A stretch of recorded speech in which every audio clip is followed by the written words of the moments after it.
Glasovanja za kandidata za predsednika Vlade Republike Slovenije. Glasovanje je bilo v prostorih Državnega zbora dne 11. januarja 2012. Razdeljenih je bilo 54 glasovnic, oddanih je bilo 47 glasovnic, neveljavne so bile 4 glasovnice, veljavnih je bilo 43 glasovnic, za je glasovalo 42 poslancev, proti je glasoval 1 poslanec.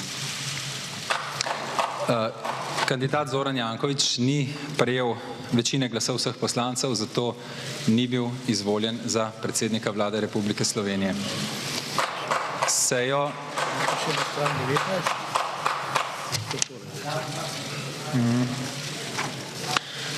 Ker predlagani kandidat ni prejel potrebne večine glasov, lahko v skladu s tretjim odstavkom 111. člena Ustave predsednik Republike po ponovnih posvetovanjih v 14 dneh predloži drugega ali ponovno istega kandidata.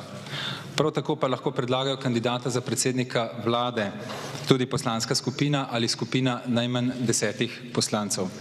Če bo v tem roku vloženih več predlogov, bo Državni zbor glasoval o vsakem posebej, in sicer najprej o kandidatu predsednika Republike, če ta ne bo izvoljen, pa še o drugih kandidatih po vrstnem redu vloženih predlogov. S tem zaključujem to točko dnevnega reda in prekinjam sejo za 10 minut, nadaljujemo ob 17:05.